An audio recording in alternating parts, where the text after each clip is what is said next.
आरोही सुल्तान को समझाने की पूरी कोशिश कर रही थी, इस उम्मीद में कि वो उसे जाने देगा, पर किस्मत को कुछ और ही मंजूर था।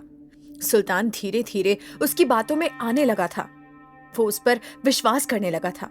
उसने आरोही का जवाब सुनने के बाद हैरानी से कहा, क्या तुम सच में अदिति की मदद करोगी? आरोही ने भी तुरंत जवाब दिया, हाँ, मैं अदिति की मदद करूंगी, और क्यों नहीं करूंगी? वो तो इस दुनिया की सबसे प्यारी लड़की है। वो बस सुल्तान के सामने अदिति की तारीफ कर रही थी। उसे कैसे भी करके उसका विश्वास जीतना था। पर तभी सुल्तान सीरियस होते हुए बोला, झूठ! तुम बस यहाँ से निकलने के लिए मुझसे झूठ बोल रही हो, ताकि बाहर जाकर उस शिवाय का सहारा लेकर तुम बच जाओ।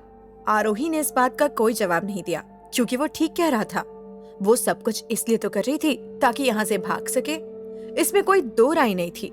पर वो ये बात सुल्तान को कैसे बताती, उसे कुछ समझ नहीं आ रहा था। उसे नहीं पता था कि अदिति अपने साथ ऐसे गुंडे भी रखती होगी। पर हैरानी की बात ये थी कि सुल्तान को देखकर ऐसा लग रहा था कि वो कोई भाड़े का गुंडा नहीं है, बल्कि वो अदिति के काफी करीब है। क्योंकि वो जिस तरह से बार बार उसका जिक्र कर रहा था, उसके लिए फिक्र दिखा रहा था, ये सबसे तो यही दिख रहा था कि जरूर सुल्तान का उससे कोई गहरा रिश्ता है। पर क्या? सुल्तान अदिति का क्या लगता है? ये सवाल आरोही के दिमाग में घूम रहा था। कुछ ही देर में सुल्तान फिर अपने सर पर मारते हुए बोला, मुझे क्या हो गया है? मैं अदिति के बारे में क्यों नहीं सोच रहा? जितना जल्दी ये मैटर सॉल्व होगा, उतना ही अदिति को अच्छा लगेगा। और अगर एक बार ये काम हो गया तो वो मुझे शाबाशी देगी। आरोही उसकी बात सुन धीरे से बोली, इडियट, मैंने भी तो यही कहा था। सुल्तान ने ये बात सुन ली थी। वो जल्दी से उसके एकदम करीब आ गया और उसके गालों को अपने हाथ से दबोचते हुए बोला, क्या बोला तूने? जरा फिर से तो बोल।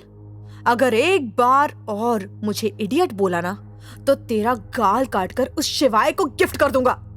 ये बोलते हुए उसका चेहरा आरोही के एकदम करीब था। यहाँ तक कि उसकी गर्म सांसें भी आरोही के चेहरे पर लग रही थी, जिससे उसे घिन आ रही थी। वो अपनी आंखें कस के बंद करते हुए बोली, सॉरी, मुझसे गलती हो गई। मैं आगे से ऐसा कुछ भी नहीं बोलूंगी। आरोही ने कुछ देर बाद फिर सुल्तान को मनाने की कोशिश की। मुझे नहीं पता कि तुम्हारा अदिति के साथ क्या रिश्ता है, पर तुम मुझे बहुत अच्छे इंसान लगते हो। तुम्हें वाकई में उसकी बहुत फिक्र है। एक बार मुझे यहाँ से जाने दो, मैं सच में तुम्हारी मदद करूंगी। देखना, तुम अदिति की नजरों में एकदम अच्छे बन जाओगे। सुल्तान ने बड़े सीरियस अंदाज में पूछा, क्या तू सच कह रही है? कहीं यहाँ से निकलने के बाद पलट तो नहीं जाएगी? आरोही ने कहा, नहीं, बिल्कुल नहीं। मैं तो खुद अदिति की मदद करना चाहती हूँ। सुल्तान गुस्से में बोला, झूठ, फिर से झूठ। तू शिवाय के घर में रहकर उसे अपने जाल में फंसाना चाहती है, ताकि अदिति फिर से तकलीफ में आ जाए, पर मैं ऐसा कभी नहीं होने दूंगा। आरोही अब उससे इरिटेट हो चुकी थी। वो उसकी ना कोई बात मान रहा था, बल्कि अपनी भी किसी एक बात पर टिक नहीं रहा था। वो जो भी बोलती वो उसका गलत मतलब निकाल लेता। उसकी हिम्मत धीरे धीरे खत्म हो रही थी। उसे लग रहा था कि शायद वो कभी यहाँ से नहीं निकल पाएगी, पर वो इतनी जल्दी भी हार नहीं मान सकती थी। उसने फिर हिम्मत जुटाते हुए कहा, मेरी हर बात को गलत तरीके से क्यों ले रहे हो? मैं अदिति की मदद करूंगी, बिल्कुल तुम्हारे जैसे। जैसे तुम उसका सहारा बनकर खड़े हो, मैं भी ऐसे ही रहूंगी। मैं बिल्कुल भी शिवाय के करीब जाने की कोशिश नहीं करूंगी। तुम बस मुझे यहाँ से जाने दो, मुझे खोल दो, फिर मैं तुम्हारा ही काम करूंगी, प्रॉमिस। आरोही लगातार उसे कन्विंस करने की कोशिश कर रही थी। वो बस यही उम्मीद कर रही थी कि कैसे भी करके बस सुल्तान उसकी बातों में आ जाए, पर यह काम इतना आसान नहीं था। आखिर में सुल्तान को इतना गुस्सा आया कि उसने आरोही के चेहरे पर लात मार दी, जिससे वो नीचे जमीन पर गिरी। इसके बाद वो चिल्लाते हुए बोला, मुझे बेवकूफ बनाने की कोशिश मत कर। मुझे पता है कि तू यहाँ से निकलने के लिए ये सब कुछ कर रही है, पर मैं तेरी बातों में नहीं फंसने वाला। अब जब तक मेरा मन नहीं करता, तब तक मैं तुझे यहाँ से नहीं जाने दूंगा। पड़ी रही यहीं पर। इतना बोलकर वो अपने आदमियों को लेकर वहां से चला गया। आरोही इतनी तेजी से जमीन पर गिरी थी कि उसके सीधे हाथ में बहुत तेज लगी थी। वो दर्द के मारे कराह रही थी। उसकी आंखों से आंसू निकल रहे थे। वो खुद से बोली, ये सब मेरे साथ ही क्यों हो रहा है? इस अदिति को तो मैं छोड़ूंगी नहीं। एक बार ये मेरे हाथ लग जाए, इस औरत की वजह से मेरी जिंदगी जहन्नुम बन गई है। वो खुद को उठा भी नहीं पा रही थी। वो कुछ देर तक जैसी थी वैसी ही रही और शिवाय को याद करने लगी। वो सोच रही थी, काश शिवाय यहाँ होते। रहने दे आरोही, वो कोई हीरो नहीं है जो तुझे यहाँ बचाने के लिए आ जाएंगे। ये सब कुछ तो सिर्फ फिल्मों में ही होता है।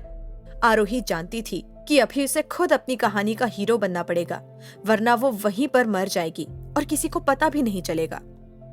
उसके मन में धीरे धीरे मरने के ख्याल आने लगे, पर उसी वक्त उसकी आंखों में तेज रोशनी गिरी।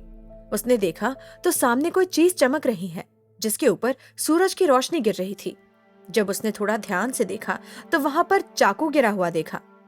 ये वही चाकू था जो थोड़ी देर पहले सुल्तान उसे देने की कोशिश कर रहा था। आरोही ये देख थोड़ा खुश हुई। उसने कहा, भगवान के घर देर है, अंधेर नहीं। चलो देरी से ही सही, इन्होंने मेरी मदद तो की। ये सुल्तान भी कितना बड़ा बेवकूफ है, यहाँ पर चाकू गिरा दिया है।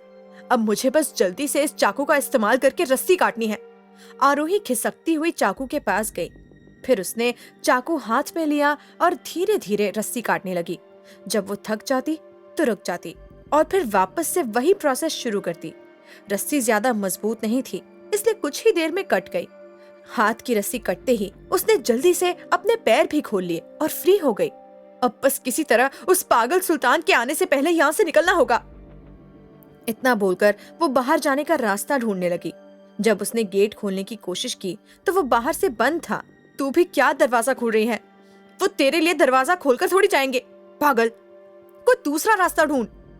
इतना बोलकर वो दूसरा रास्ता ढूंढने लगी। उस गोडाउन से बाहर निकलने का सिर्फ वही एक गेट था और आसपास कुछ भी नहीं था, पर फिर भी उसे ऊपर से रोशनी आती दिखी। उसने देखा कि ऊपर एक खिड़की है। खिड़की थोड़ी छोटी थी और वो वहां से निकल सकती थी। उसकी किस्मत अच्छी थी कि वहां पर एक पुरानी सी लकड़ी की सीढ़ी भी रखी हुई थी। आरोही ने उसे दीवार के सहारे लगाया और बिना देरी किए जल्दी से ऊपर चढ़ गई। हालांकि वो काफी पुरानी थी, उसकी हालत भी काफी खराब लग रही थी, पर जैसे तैसे आरोही ऊपर पहुंचने में कामयाब हो गई। पर जब उसने खिड़की से बाहर निकलकर देखा तो उसके पैर वहीं जम गए। वो वहां से नहीं कूद सकती थी। ऊंचाई इतनी ज्यादा थी कि अगर वो वहां से निकल भी जाती तो उसकी सारी हड्डियां टूट जाती। पर तभी उसने देखा कि नीचे गायों को डालने वाला चारा रखा था।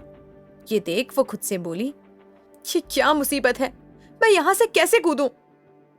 अगर यहाँ से कूदी तो पता नहीं क्या होगा, और अगर नहीं कूदी तो ये सुल्तान मुझे टॉर्चर करके ही मार देगा। आरोही अभी भी ये फिगर आउट करने की कोशिश कर रही थी कि वो वहां से छलांग कैसे लगाए, पर इतनी देर में बाहर से कुछ आदमियों की आवाज आने लगी और इसके बाद दरवाजा खुलने की।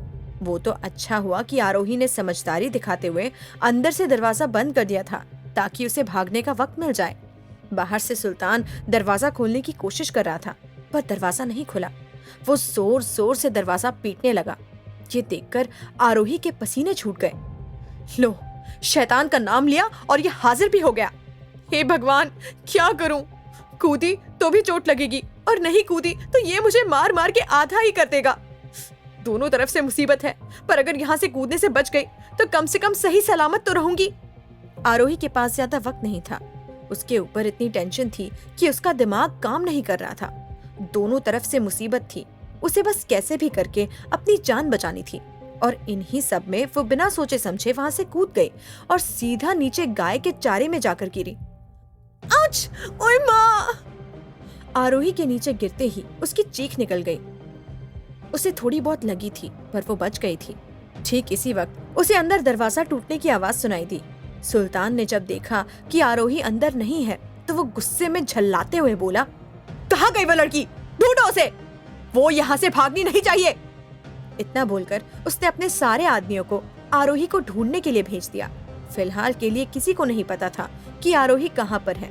वहीं आरोही ने खुद को उसी चारे के ढेर के अंदर छुपा लिया। वो एक बोरी के अंदर छुप गई थी और अपने ऊपर चारे का बंडल डाल दिया, जिससे वहां जो भी आए उसे यही लगे कि वहां पर चारा रखा हुआ है। सुल्तान के आदमी उसे चारों ओर ढूंढने लगे। उन्होंने आरोही को हर जगह देख लिया, पर वो उन्हें कहीं पर भी नहीं मिली। एक आदमी उसे ढूंढने के लिए चारे की बंडल वाली साइड आ रहा था, पर ठीक उसी वक्त पीछे से एक आदमी ने ऊंची आवाज में कहा, अरे छोटू, जल्दी आ, भाई ने बुलाया है। छोटू ने इसके बाद वहां पर तहकीकात नहीं की और अपने ग्रुप के पास चला गया। सुल्तान ने सबको ऑर्डर देते हुए कहा, लगता है वो यहाँ से भाग गई है। चलो छोड़ो, वैसा भी मैं कौन सा उसे मारने ही वाला था, पर अगर उसने अदिति की खुशियों के बीच आने की कोशिश की तो मैं उसे नहीं छोड़ूंगा। फिलहाल हमें हॉस्पिटल जाना होगा, अदिति डिस्चार्ज हो रही है। चलो सब लोग। उसने आरोही को जाने दिया। उसे ज्यादा ढूंढने की कोशिश ही नहीं की। वो अपने आदमियों को लेकर वहां से निकल गया था। जब आरोही ने देखा कि अब सब लोग वहां से चले गए हैं तो वो भी मौका देखकर भाग निकली। करीब 4-5 किलोमीटर चलने के बाद उसे शहर दिखाई दिया। वहां से उसने लिफ्ट मांगी और जैसे तैसे करके वापस अपने अपार्टमेंट पहुंच गई।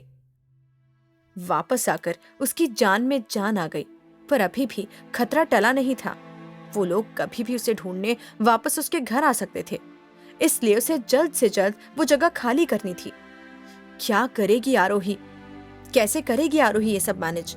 क्या सुल्तान उसे ढूंढता हुआ वापस आएगा? अब क्या नया मोड़ लेगी आरोही की जिंदगी?